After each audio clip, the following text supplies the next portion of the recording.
Muy buenas noches y bienvenidos a la burbuja de Periodista Digital. Esta es su casa y aquí se van a sentir, pues eso, como en su hogar. Así que gracias por estar con nosotros. La moción de censura ha servido, ¿verdad? La moción de censura ha servido para que se den cuenta cómo es Patxi López. ¿Alguien tenía alguna duda de cómo era el Partido Socialista o quién lo componía? Bueno, pues si alguien tenía alguna duda, han quedado absolutamente retratados, puestos frente al espejo y sabiendo que no tienen ni la capacidad, ni la altura política, ni sobre todo el decoro que nos merecemos los españoles. Una clase política que en lugar de proponer lo que hace es berrear, no nos la merecemos, ¿eh? No la queremos. Queremos una clase política que proponga, que realmente pues, nos traiga al Congreso de los Diputados, la sede de la soberanía nacional, la casa de todos, una serie de medidas, cómo acabar con esta crisis que estamos viviendo, no sé, que entre a hablar de los temas que le interesa a usted y a mí. Pero para el berreo, para el griterío, para la chabacanería hay otros lugares, ¿eh? Yo entiendo que a todo el mundo nos gusta el show, nos gusta el plató de televisión y nos gusta hacer, pues eso, de nuestras opiniones ese esperpento que hemos visto en boca de Patxi López, de Pedro Sánchez y de Yolanda Díaz. Pero no con nuestro dinero, no con nuestro apoyo, no como se ha visto en esta moción de censura. O sea, no han sido capaces ni de respetar a Ramón Tamames. Un Ramón Tamames que las expectativas eran las que era, todos los gurús mediáticos decían que iba a ser un desastre, que vaya esperpento, que vaya llamada de atención a lo loco. Joder, pues ha demostrado Ramón Tamames en 2 días que hay personas que todavía queremos otra cosa de la política. Que proponer vale más que chillar. Que discutir, desde la discordancia política, es más productivo que tirar de tweets, tirar de eslóganes, tirar de mantras que no sirven para nada, que están caducos, que realmente solo representan a una serie de cafeteros de la cuadrilla socialista. Una cuadrilla que ya les puedes echar Tito Berni, les puedes echar corrupción, les puedes echar sí es sí, que les da igual, que van a tragar con todo. Pero Patxi, ¿vosotros gobernáis solo para una serie de seguidores vuestros que les habéis lavado el cerebro? ¿O gobernáis para toda España? ¿O tus gritos, tus exabruptos, tu manera de chuleta, pero de chuleta de estos, de los chinos? O sea, un chuleta de andar por casa. Una chulería que, vamos, en mi barrio durabas 2 días. Pero ¿tú te crees que nos merecemos tratar así a Tamames, tratar así a todos los españoles? ¿Qué pasa? ¿Que hemos convertido el Congreso de los Diputados en una especie de tómbola? Bueno, tómbola yo creo que tenían más, no sé, interés en hacer reír o entretener a los españoles. Pero es que no estamos para entretenimientos. Con los datos de inflación que tenemos, con las tasas tan bajas de recuperación económica, con el paro juvenil como está, yo creo que, oye, yo siempre quiero reírme, pero Patxi, creo que te has pasado. Y yo creo que Tamames te ha metido una victoria por goleada. Tamames 6, Patxi López 0. Y yo creo que ese ha sido uno de los resultados de la moción. Lo estaremos discutiendo, Vox ha votado a favor, Pablo Cambronero se ha sumado a ello, 53 diputados han votado a favor, luego el PP pues se ha decidido abstener, era la posición más cómoda, han dicho, no me mires que me estoy cambiando, vota tú que a mí me da la risa, y bueno, pues con un discurso elegante de Cuca Gamarra, pues han decidido, oye, abstenerse. Ellos sabrán, cada uno después dará cuentas. Y después todo el resto del Congreso, pues a mí me da mucha pena que Inés Arrimadas haya votado lo mismo que Merche Izpurúa, sinceramente, me da muchísima pena, pero eso es lo que ha pasado. Y así se lo vamos a contar. Contaremos con el análisis del exministro de Exteriores García Margallo para que nos hable sobre la posición política del Partido Popular y todo lo relativo a la moción, pero creo que antes les voy a presentar a nuestra mesa de análisis, que también lo va a hacer de una manera brillante. Laura Alves, ¿qué tal? ¿Cómo estás? Hola José, muchísimas gracias por invitarme. Muy bien. Gracias por estar aquí. Viendo el espectáculo que hemos vivido tanto ayer como hoy en el Congreso. ¿Qué te han parecido estos 2 días de emoción? Bueno, han sido intervenciones, la verdad, muy polémicas, que más que sumar, para el país han sido cada uno a su película y cada uno ha ido a contar su historia y no han debatido ningún tema de interés para los españoles. Claro, es que esa es la cuestión. Es cuando no hay interés, cuando realmente lo que hay interés para lanzar monsergas y mensajes solo a tu cuadrilla, solo a los tuyos, pues pasa lo que pasa. José María Blanco Corredoira, ¿cómo has visto estos 2 días de moción de censura? Buenas tardes. Bueno, pues con mucho interés, porque yo soy viejo seguidor de Ramón Tamames y entonces pues conocía bien sus buenas formas y su mejor fondo, y entonces sabía que iba a ser un contraste clamoroso del estilo académico y preparado de un político de los años 70 con respecto a los diputados que tenemos y sufrimos hoy. Es decir, frente a el discurso, el razonamiento, el argumento, que incluso llega al punto de reconocer al adversario sus razones, nos encontramos tú dices, a Patxi López, es decir, a un hombre eslogan, a un hombre cliché, a un hombre tópico, que cuando dice que la derecha y la extrema derecha representan lo mismo, el vacío, la nada, en realidad se está definiendo a él mismo, porque él lleva 30 años en la política, es diputado desde los 19 años y no ha leído un libro. Claro, no leer un libro es lo que tiene, que al final acabas a base de grito, claro, a base de grito, una serie de mantras que no llegan a nadie. ¿Y quién ha ganado y quién ha perdido en esta moción? Porque a los españoles es lo que nos interesa. Oye, ¿quién se ha llevado el gato al agua? ¿Quién pues ha salido damnificado de esta moción de censura, Laura? Bueno, pues Vox, en este sentido, para mí, ha ganado en el sentido de han sido los valientes los que han puesto el tema sobre la mesa, los que han tenido la valentía de, aun sabiendo lo que iba a pasar, de poner este foco en un adelanto de elecciones, en una serie de peticiones y enseñando las debilidades de este gobierno, que son muchas. En ese sentido ha ganado. ¿Que lo ha hecho con un interés propiamente electoralista de cara a las elecciones que tenemos en mayo, de cara a las elecciones que tenemos en noviembre? Probablemente sí. Bueno, vamos a ver lo que piensan los españoles, al fin y al cabo, a quién votan y dejan de votar. Blanco Corredoira, ¿quién ha sido el ganador y quién ha sido el perdedor de esta moción de censura? Bueno, es verdad que hay una gran parte de la opinión pública que ya había emitido su veredicto antes de celebrarse el debate. Por ejemplo, he visto una columna de Jorge Bustos en El Mundo en el que ya venía a decir un poco menos que era una patochada. Entonces, claro, si ya haces la crítica de la corrida antes de que se celebre, pues mal vamos. A mí me parece que Vox ha salido ganando, era una apuesta arriesgada. A lo largo de todas las legislaturas se han visto varios tipos de mociones, algunas con éxito, como la que tuvo, al menos en su resultado, pero también fue exitosa la de mayo del año 80, en la que el Partido Socialista consiguió erosionar mucho a Suárez a pesar de que la ganara. Ha traído Tamames sobre todo un estilo distinto, ha explicado de forma paternal, si se quiere, docente, una serie de cuestiones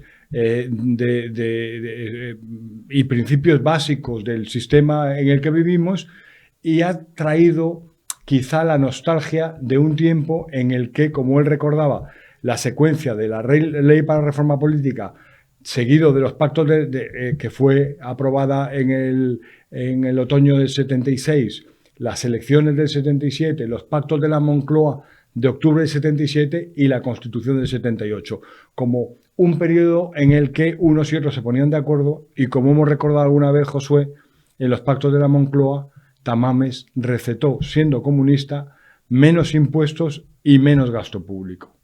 Esa es una de las claves del discurso de Ramón Tamames, que yo creo que hubiese suscrito cualquier diputado de lo que le llaman el centro derecha, si no llega a ser, porque se ha visto público y las directrices de los partidos han sido una u otra, porque ha llamado mucho la atención. Ahora no te quiero meter en un brete, pero claro, la posición de Ciudadanos, cuando fue el primer partido, fuisteis el primer partido en decir queremos una moción de censura, Vox tiene ese ejercicio, digámoslo, de generosidad, de decir, oye, no vamos a presentar a alguien de Vox, presentamos a alguien independiente, y ahora va Ciudadanos y vota que no. Sánchez Dragó acaba de decir que ha sido el harakiri definitivo de Ciudadanos. Sí, quizá porque no comparten los tiempos, las formas en cierto sentido, y por ello la votación negativa. Pero es verdad que, bueno, compartimos ciertos puntos de los que se han expuesto en en la moción de censura.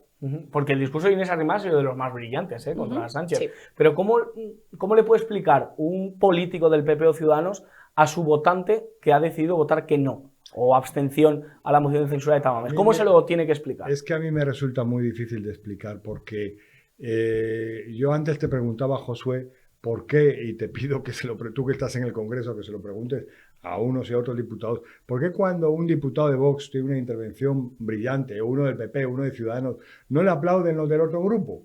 Es decir, Tamames lo que nos ha enseñado hoy es que le ha dicho al señor de Teruel Existe que ha hecho una aportación o un comentario valioso, que incluso que los de la CUP han tenido algún comentario, alguna idea aprovechable.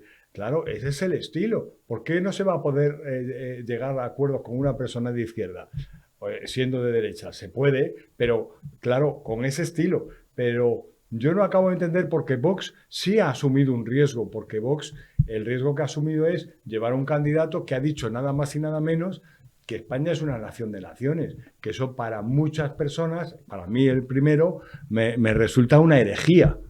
Entonces, ha arriesgado mucho Vox.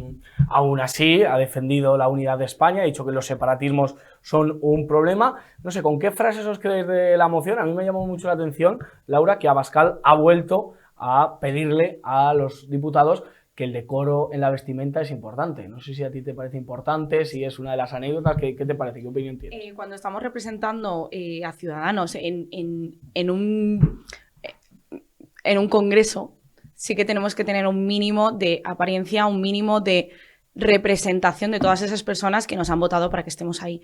Entre las intervenciones más brillantes, a mí me han parecido, obviamente, la de Inés Arrimadas, que ha sido la única persona que ha puesto el foco en lo que de verdad necesitan los españoles. Estamos pasando por una crisis, estamos viviendo muchísimas situaciones, la inflación, cada vez que vamos al supermercado nos llevamos las manos a la cabeza, y todo esto no ha tenido cabida dentro de un montón de temas que se han hablado, de memoria histórica, de estas leyes que se han aprobado recientemente que no llevan a ningún lado, y ha sido para mí la intervención más brillante en cuanto a la moción de censura. A ti, José María, el tema de la vestimenta te parece importante. A mí me ha parecido muy importante porque vivimos en una época en la que el sofisma de que todo vale y de que cada uno puede hacer lo que quiera, pues debe ser combatido, porque evidentemente no todo vale. Es decir, si nosotros, Laura, Josué, mañana cogemos un avión para cruzar el Atlántico, si tuviéramos esa suerte y nos encontramos con que el piloto va en bañador y con unas chancletas, pues diríamos, a ver si nos podemos echar para atrás en el finger otra vez a la terminal. Es decir, no vale todo. Hay que observar un respeto, porque los trabajadores que están en el Congreso de los Diputados, como tú sabes bien, Josué, tienen una obligación, los policías, todos observan una etiqueta, un uniforme. Eso debería ser exigible en el Congreso. Yo creo que la Zarzuela fue la primera institución que empezó a abrir la mano, y que en algún momento, tanto eso como el permitir pancartas, eslóganes, camisetas. Hay una diputada de Vox que es muy amiga también de la camiseta eslogan. Yo se lo he reprochado en Twitter. Claro. Es decir que... Mireia Borràs, ¿puede ser? Sí. No.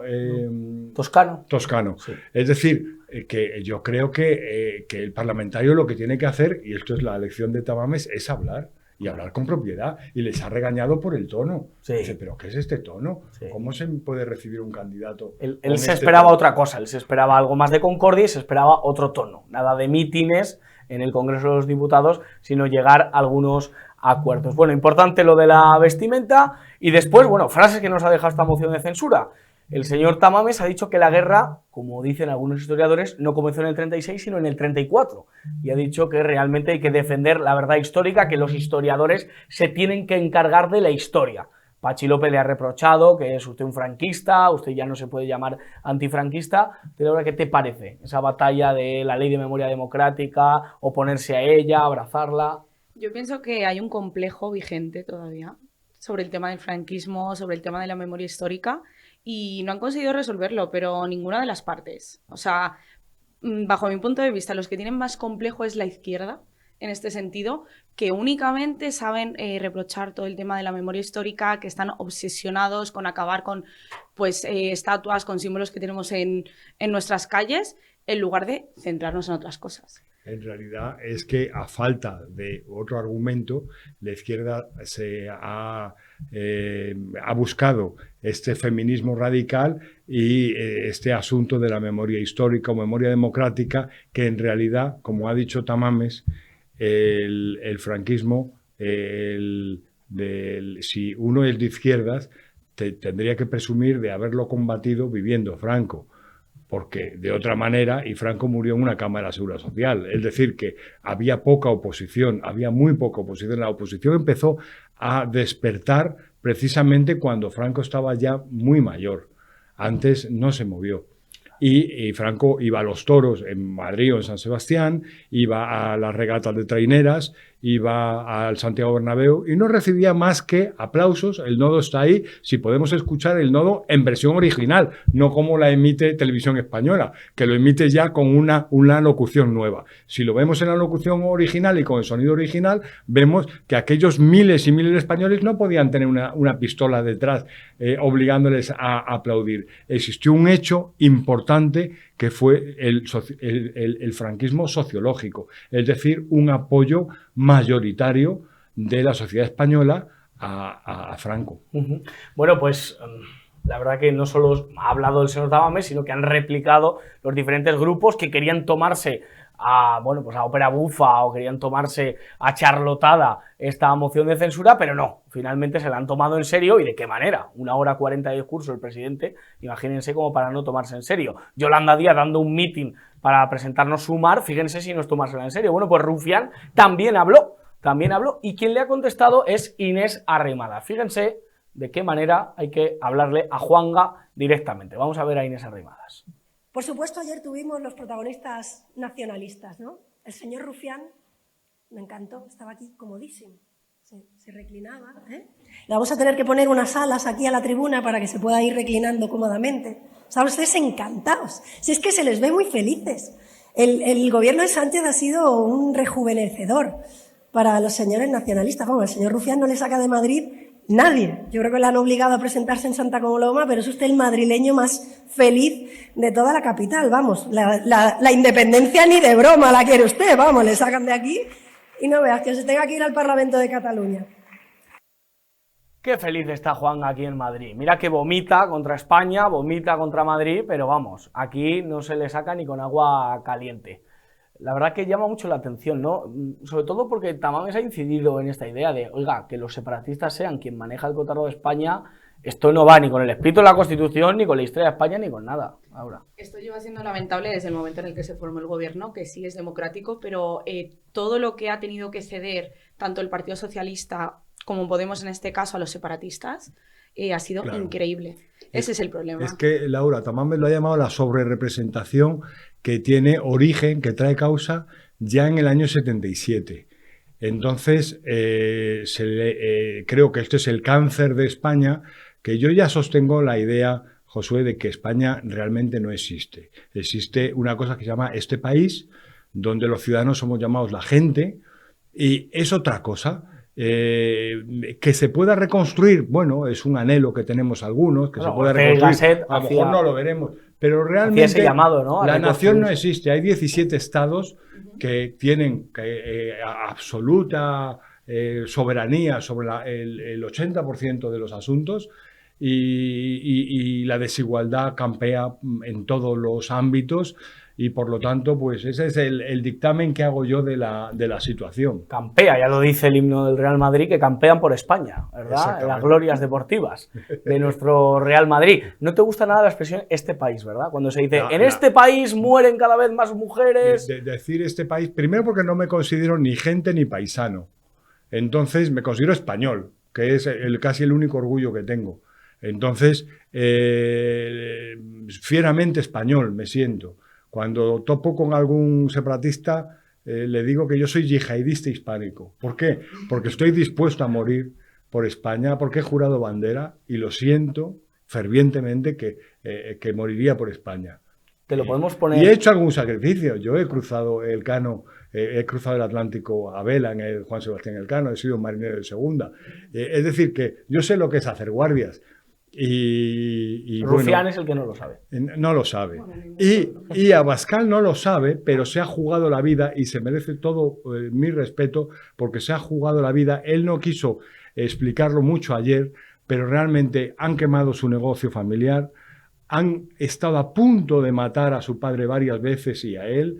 Se ha jugado la vida y defender a España y la idea de España donde lo ha hecho y en los años que lo ha hecho se merece muchísimo respeto. Ahí le contestó bien. ¿Y dónde está usted? En la Asamblea de Caja Madrid. Eso es. Retrasó el servicio militar porque estuvo como concejal en el País Vasco jugándose la vida, absolutamente. Vamos a ver a Patxi López, que dice que hay periodistas que nos paga Vox, o que pagan a Vox, o que... Bueno, yo no sé, de verdad, Patxi. O sea, con la de millones que le habéis dado a la policía institucional, con lo de salimos más fuerte, aquellas portadas que coparon absolutamente todas las portadas de los medios de izquierda a derecha.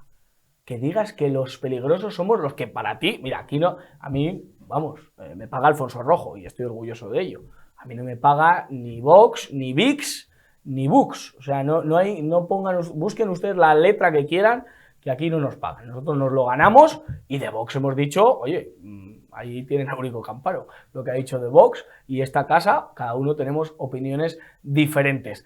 Pero vamos a ver lo que ha dicho Patxi López, porque a mí me parece muy grave, fíjense. Y sobre su cuerpo. Pero si hasta los propios periodistas les han tenido que llamar la atención por su intervención de ayer, porque tampoco les gusta la libertad de expresión, tampoco les gusta a los periodistas que no tienen ustedes a sueldo. Ustedes prefieren esos trolls que tienen en las redes que les ayudan a difundir la basura permanentemente. ¿Pero qué troll? Tú sí que eres un troll. Tú te has convertido en un troll y vamos, tienes a los enanos de jardín preocupados. Pero Patxi, ¿pero qué estás diciendo? ¿Pero qué estás diciendo? O sea, esto es el tío que, joder, que tiene algún tipo de querencia a robar y dice, cuidado con los ladrones, que son peligrosísimos. Pero si me estás metiendo la mano en la cartera, ¿pero qué me estás contando? Bueno, Laura, o sea, aquí el problema son los periodistas que están a sueldo de Vox y no los que están trincando de las subvenciones. Aquí el problema es que ellos necesitan siempre un antagonista para tener con quién luchar, contra quién expresarse y necesitan siempre que haya un conflicto. Si no, ellos no saben proponer, no saben debatir de una manera cordial, no saben hacerlo todo de una manera totalmente democrática y normal. Un ejemplo de lo que estás diciendo, Laura, de este Tito PSOE. Esta forma de decir que quien incumple la Constitución es el otro por no renovar el Consejo General del Poder Judicial como ellos quieren. Es decir, que tenemos un mandato constitucional, pero lo tenemos todos, lo tienen ellos también. Y si no nos ponemos de acuerdo, tú eres el que estás incumpliendo la Constitución. El Tito PSOE, con lo que has dicho de salimos más, ¿cómo era? Más fuertes, salimos más fuertes. Salimos más fuertes. Rajoy en la otra crisis también decía que de esta crisis salíamos todos. Y si me lo encontrara al señor Rajoy a Montoro le diría, sí, señor, salimos todos, lo que pasa es que algunos salimos sin plaza garaje, sin piso, sin coche. Claro, sí. Otros salieron como salió Rajoy del bar, en la moción de censura, que hay que tenerlos, que nos dejó España como nos la dejó. Pues Rajoy, pues ahora viene Rajoy 2.2, versión mejorada. ¿Qué es Igual Feijóo? que Sánchez es Zapatero con hombros, una versión mejorada de, pues Feijóo tiene una diferencia. Feijóo es un funambulista. Te auguro una próxima legislatura deslumbrante en cuanto a emociones, porque va a hacer unos equilibrios maravillosos, porque como no tiene una idea, Feijóo va a estar haciendo unos equilibrios apoyándose en la izquierda todo lo que pueda para ganar esa socialdemocracia que él anhela, que va a ser maravilloso. Rajoy era un hombre perezoso, Feijóo es un hombre sencillamente es el puro vacío, la pura ambigüedad y en el fondo llegamos al mismo sitio. Ayer estaba en la embajada sueca, Laura, ¿qué te parece el papel del PP? Espero que en el caso de que en las nacionales lleguen a gobernar, que se mojen mucho más de lo que nos están haciendo como oposición, porque están dejando realmente una oposición muy vacía, muy poco crítica, muy poco propositiva, muy poco, no atacante, pero sí que exponga las vergüenzas de este gobierno y que se moje un poquito más. Es un desprecio, es un gesto de soberbia, porque en el fondo cuando se dice es que están, ¿cómo dicen?, usando un mecanismo constitucional o parlamentario, están abusando de él. No, en ningún lado se dice que la moción de censura solamente pueda ser presentada cuando se tenga la garantía de ganarla. Efectivamente. Se dice, por cierto, que lo que llevó a la dimisión de Suárez fue que ya diputados del partido de la UCD ya tenían firmada la moción de censura y él sabía que iba a caer. Es decir, la moción de censura es un mecanismo muy interesante. Yo creo que no ha defraudado esta moción y creo que era necesaria porque lo ha terminado diciendo Tamames, es muy urgente que no estemos este embarazo de 9 meses con el doctor Fraude. Le queda otra posibilidad de moción a Vox todavía, porque de septiembre a diciembre hay un periodo de sesiones y a lo mejor no hay 2 sin 3 y aquellas cosas, pero vamos. Que la presente, porque ya para entonces un globo, 2 globos, 3 globos de sumar, a lo mejor ya ha tomado cuerpo. La luna y es un entonces globo. pues yo la presentaría. Sí. Oye, ¿qué os parece el discurso de Yolanda Díaz? ¿Qué os ha parecido? Bueno. Sobre todo que el PSOE ese desprecio a Podemos y de alguna manera utilizar la moción como escaparate para la Yoli. A ver, estamos de acuerdo que en ese gobierno hay muchísimas fracturas, comenzando por Podemos también. En sí, dentro de Podemos hay fracturas, o sea, es la fractura de la fractura, es Yolanda Díaz. Y luego, y resulta bastante patética la Yolanda Díaz en sí mismo por su falta absoluta de conocimientos y de preparación. De cultura. Esto dijo cada tontería que vamos. Hombre, es verdad que la izquierda basó su discurso en decir, ustedes señores de Vox hablan de España, y está muy bien que hablen de España, pero cuando en este congreso se han llevado a cabo la ley de subir el salario mínimo, la ley para subir las pensiones no contributivas, la ley para darle a los estudiantes unas becas, la ley para evitar los desahucios, la ley para topar los alquileres, ustedes se han opuesto a todas, ustedes son la anti-España, ustedes son la anti... y bla, bla, bla, bla, y se venía arriba Pachi, se venía arriba Pedro, y ese ha sido el discurso de la izquierda. Las únicas leyes que han propuesto es el Estado metiendo la mano en el bolsillo de los españoles para distribuir como ellos creen que debe estar distribuida la riqueza en este país. ¿A ti cómo poder contraatacar un discurso en el que te Pues dicen, no, es que usted no ha arrimado el hombro? Básicamente explicando que el endeudamiento al que está llegando España alcanza límites criminales. Es decir, que no se puede endeudar. Yo, ya lo sabe José, que estoy a favor de medidas de protección a la gente más desfavorecida. Y creo que en el régimen de Franco es cuando más se protegió a la clase trabajadora y más obra social se hizo en vivienda. Tamames y le dijo a la izquierda, no llamen usted, o sea, no se pongan al franquismo, que el franquismo trajo los 40 días por despido, trajo una serie de valores sociales que son meramente franquistas. Pero cuando muere Franco, el endeudamiento del Estado no llega a un 7% del PIB. Es decir, que hay que dar ayudas sociales, sin lugar a dudas, sí. hay que ayudar, hay que tener una política social, pero no se puede endeudar España de esta manera.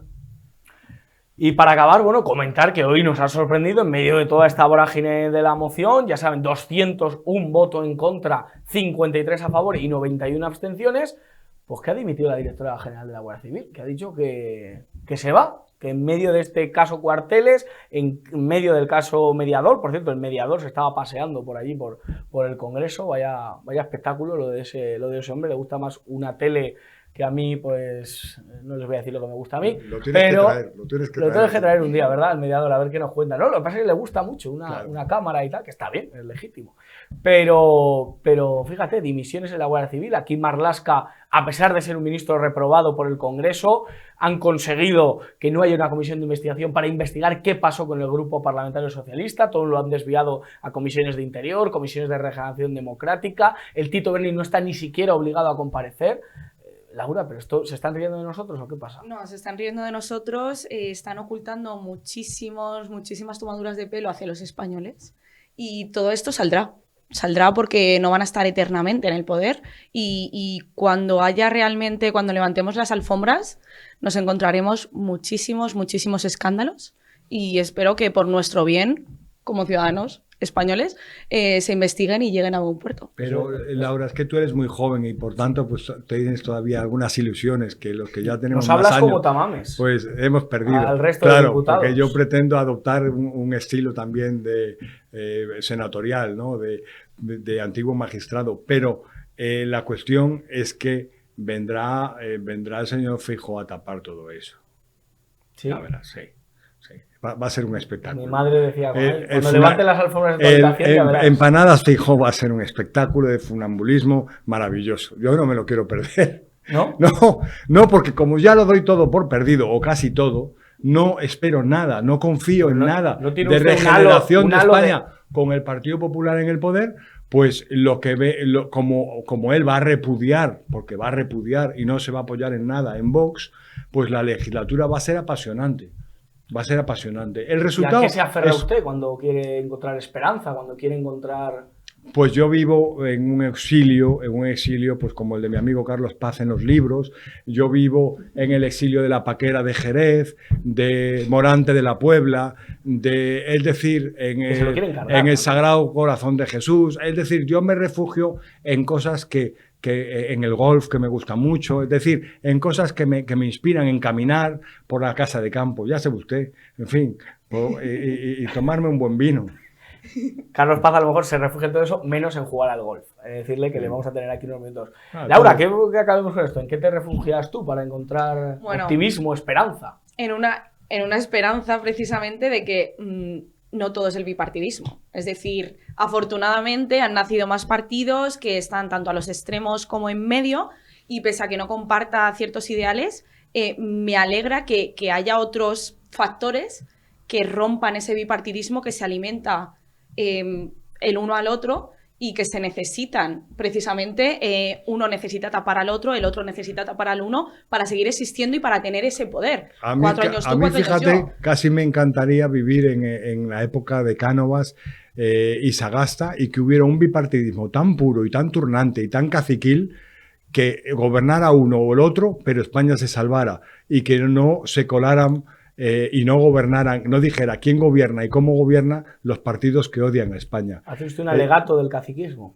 No, de la restauración o de un régimen que blinde a España. Yo prefiero un régimen, un sistema malo, pero en el que España se salve, a un sistema en el que España ha muerto, ha fenecido, está en liquidación. Madre mía, de verdad. Vamos a ver si encontramos esperanza en algún sitio. Yo creo que aquí en La Burbuja siempre la hay, con buenos tertulianos, con un buen tiempo. Escríbanos ustedes dónde encuentran, pues eso, ese oasis o esa manera de llevarlo un poco, si en el vino o en donde ustedes lo quieran encontrar. Pues, Laura Albert, muchísimas gracias por estar con nosotros. José María Blanco Corredoira, muchas gracias. Siempre es un placer escucharle. Bueno, pues pasando de mociones de censura, que ya pasó, esto es como a los niños, ya pasó, ya ha quedado retratado Pachi López y a hombros Ramón Tamames, ya pasó. Pues vamos a hablar de literatura, como cada miércoles con Carlos Paz, que hoy le tenemos aquí, hoy no está ni de viaje, ni en la bañera, a lo mejor su mente sí está en otro lado, pero su cuerpo está aquí. Carlos Paz, gracias por estar con nosotros. Salam Sobbeheir. Bueno, claro, esto es lo que ya no esperaba, ya que es que no tengo traducción. Hoy vamos a hablar de literatura persa y te he saludado muy educadamente en persa.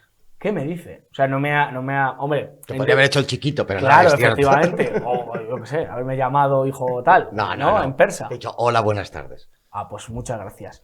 ¿Va a hacer usted la sección entera en persa?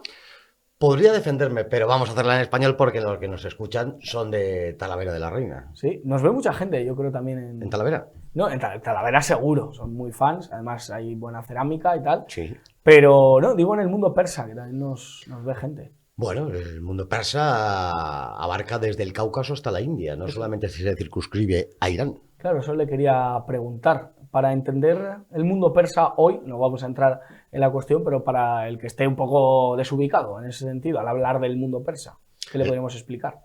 Pues que es el heredero de una cultura por 3 veces milenaria, una cultura propia que se extiende mucho más allá de las fronteras de Irán, desde Azerbaiyán, desde el Mar Caspio, desde el Cáucaso, hasta Ceilán. El dialecto tamil es un dialecto que deriva del persa.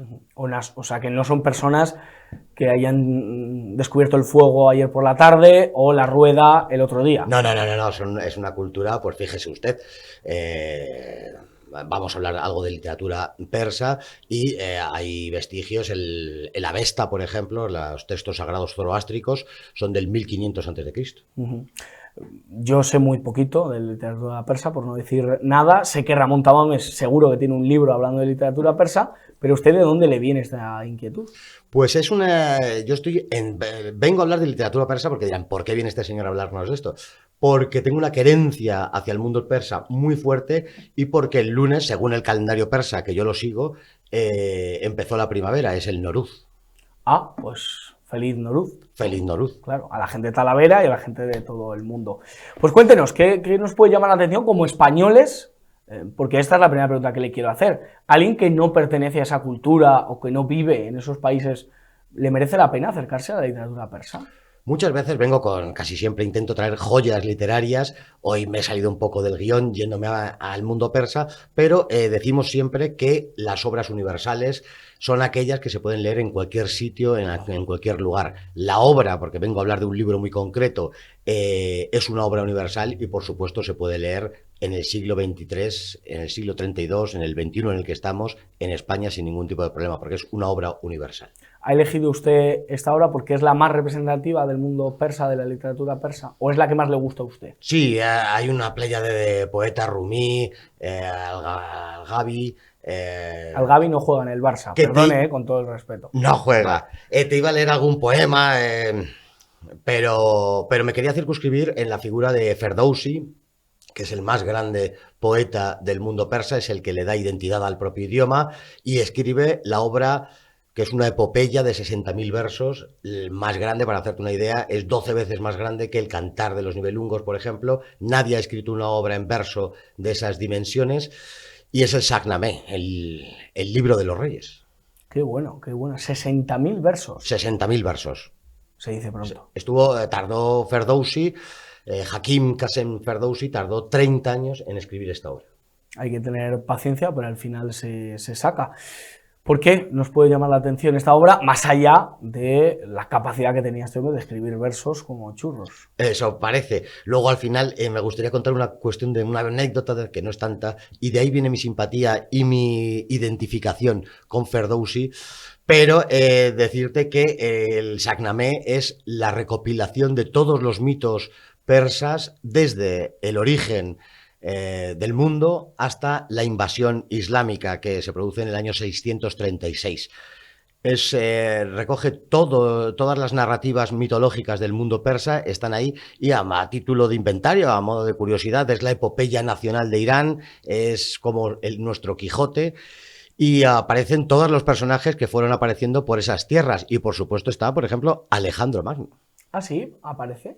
Claro, Alejandro Magno invadió Persia, derrota a Darío, se casa con la hija de Darío el Grande y forma un reino de cultura helénica, pero con costumbres persas, y en Persia todavía se le recuerda. Discípulo de Aristóteles y persona que, bueno, que evidentemente su influencia está ahí en la historia. ¿Más detalles o por qué nos puede fascinar esta obra? Por todo la innumerable colección de relatos, incluso gente iraní con la que hablo, que conoce el Shahnameh bastante bien, no conocen todos los relatos. Yo he leído un extracto en español, está publicado por la editorial Alianza, por ejemplo, o sea que es de fácil, se puede conseguir de manera muy fácil, una cantidad de relatos, de mitos que explican la realidad del mundo persa. Son tantas las anécdotas, las mitologías, los relatos mitológicos que allí aparecen, que incluso los expertos en esta cuestión, muchos no los conocen. Fíjate, o sea, ni los expertos saben. No, o sea, es una obra ingente, es una obra interesantísima. Hay muchos mitos, también me parece interesante referirme a esta obra en el sentido de que hay muchos mitos que coinciden con mitos occidentales. La literatura persa, la cultura persa, alimentó, por supuesto, el mundo árabe, pero también alimentó, por medio de este mundo árabe, puesto que hubo un momento en la historia en el mundo árabe que los grandes centros culturales y políticos eran persas, vino a Europa y hay muchos cuentos que han venido aquí y que se han deformado. Por ejemplo, no me voy a ir a la cuestión de las 1001 noches, en donde hay muchos cuentos persas que todos conocemos y desconoceríamos que son persas, sino que incluso hay una influencia en la obra de Fernando de Rojas, por ejemplo. Ah, en Fernando de Rojas, el escritor de La Celestina. Efectivamente, a través bueno. de otras obras árabes como El collar de la paloma u otras obras, reflejó mitos persas que han venido luego a constituir elementos importantes, o lo eran cuando la gente leía, de la literatura española. ¿Cuánto costó descifrar que Fernando de Rojas había escrito La Celestina? Sí. Hasta que se dieron cuenta de esos versos acrósticos. El bachiller Fernando de Rojas escribió La Celestina en 1499, además en mi Salamanca querida. Eso es que Salamanca es mucha Salamanca. Hombre, por favor. Y claro, al ver esta obra, un lector que no sea muy experto, que no esté todo el día leyendo, puede adentrarse, o sea, pasar de Teo Valparque a esta obra persa. Sí. ¿Es difícil o...? No requiere grandes conocimientos de nada. Las traducciones, dos editoriales, las dos traducciones en español que he visto son muy correctas, no es nada rebuscado, están adaptadas esas traducciones al español contemporáneo y no cuesta absolutamente nada acercarse a esa magna obra que es el Shahnameh. ¿Y los niños en Irán o en todos estos países estudian esta obra? Estudian esta obra, se representan en las calles, en los días festivos. Es el libro por excelencia de Irán y del mundo iranio, de Afganistán, de gran parte de Turkmenistán, de Azerbaiyán. Todo el mundo, grandes y pequeños, conocen esta obra. Permíteme decirte que sí. Él fue un encargo de un rey iranio y le prometió 60.000 monedas de oro, le prometió una moneda por cada verso. Fueron 60.000, él prefirió cobrarlo al final y le intentaron engañar, como tantas veces se hacen en algunas empresas, que se lleva mucho esto ahora, dárselas de plata en vez de oro. Él renunció al pago y se fue fuera del mundo de Irán a trabajar de agricultor. El rey se arrepintió y cuando mandó una caravana con las 60.000 monedas de oro a lomos de elefante a la ciudad de Tura, que es donde estaba Ferdowsi, no supo nunca Ferdowsi que le venían a pagar, puesto que su cadáver entraba por otra puerta por la misma ciudad. Murió pobre, murió dejado de la mano del oropel, del reconocimiento, y quizás sea esto lo que más me acerca a la figura y la memoria de Ferdowsi. Él vivió en el siglo X, yo en el XXI, pero nos parecemos en algunas cosas bastante. Sí, yo espero que cuando le paguen lo que le deben, esté usted vivo para celebrarlo. Siempre ha habido miserables, lo sabrá siempre, habrá gente que te escatime el pago, algunos renunciamos a las pompas, al dinero y a este tipo de cosas, y tampoco crea que nos importa demasiado. Sí, sí. Bueno, ahora entiendo por qué 60.000 versos, claro, a euro el verso, pues evidentemente... Estuvo 30 años escribiéndolo, imagínense el pago de 30 años, que te lo escatimen, te timen o... te lo regaten. Es ruin. No sé si tenía algún verso preparado ahí escrito o algo parecido. Pues te quería leer una poesía persa que es muy conocida allí en Irán y que me parece muy bonita. Yo leo muy mal los versos, vaya por delante, los escribo, pero no los recito. Pues pero no me queda otra hoy. Eso lo decir los humildes que leéis muy bien. Por favor, proceda. Vamos a poner cámara. Ahí, muy bien. Marta es una crack. Soy tuyo, por muy lejos que estés. Tu pena cuando sufres me da pesar a mí. No hay soplo de viento que no me traiga tu perfume. No hay pájaro que no pronuncie tu nombre. Estos son unos versos muy conocidos de la literatura persa. Mira, Marta me va a decir ahora por pinganillo. ¿Te ha parecido bonito, Marta? A ver. Muchísimo. O sea, espectacular. O sea, que hay que leer, hay que recomendar. Acercarse a la literatura persa. Si a alguien le interesa una obra más pequeña que el Shahnameh, yo le referiría a Nesami Janbaji, un gran poeta que tiene poesías muy cortas, y si no, acercarse a la obra de Ferdowsi, a esa magna obra que es el Shahnameh. Pues la verdad que te agradecemos mucho, Carlos, porque no estamos acostumbrados a que se nos recomiende este tipo de lecturas y siempre viene bien acercarse a mundos que no conocemos. ¿Por qué no se conoce en España esta literatura? No se conoce porque no se lee nada, pero incluso cuando se leía, más allá del mundo europeo pareciese que no existe literatura. Han dado el mundo persa, Avicena y Sina era de esas tierras, era persa, y a lo mejor lo desconocemos y nos creemos que era árabe y este tipo de cosas, cuando si es que siquiera se conoce a Avicena. No se ha querido conocer autores de más allá del estrecho del Bósforo. Parece que nosotros somos los inventores de todo, y no es así. Sí, que a lo mejor son mucho mejores que Gabriel García Márquez, pero García Márquez, pues a ese sí que le han pagado las 60.000, yo creo. A ese le han pagado el doble de lo que merecía, seguramente. Carlos Paz, pues termine recordando el libro, el autor, la editorial donde se puede conseguir. Pues el libro es El Shahnameh, el autor Hakim Qasem Ferdowsi, y me consta que está publicado en español en la editorial Alianza. Pues con esa alianza de civilizaciones, que diría Zapatero, nos despedimos. Muchísimas gracias, Carlos Paz. Mamun Jodafesh. Pues eso, Mamun Jodashef. ¿Cómo se diría en persa que no se lo cuenten, que ya se lo contamos nosotros? Esto ya requeriría revisar un poco mi persa porque ya es muy elaborado. Te lo podías haber inventado y que digáramos... Y luego nos escuchan los persas que nos Ya, escuchan. efectivamente, ya no es plan, y no es nos plan. piden aquí que, oye, que se está faltando la verdad. Bueno, pues en persa no se lo voy a decir, se lo digo en español, como siempre digo, que no se lo cuenten porque ya se lo contamos nosotros. Alejen a los niños del televisor y aléjenles de Irene Montero. Que Dios les bendiga, ¿cómo sería? Pues me estás pillando en todas hoy, me estás pillando en todas. Bueno, Mamuj, ¿cómo te has despedido antes? Mamun, gracias. Gracias. Jodafesh, adiós. Jodafesh. Que Dios les bendiga, Mamun Jodashef.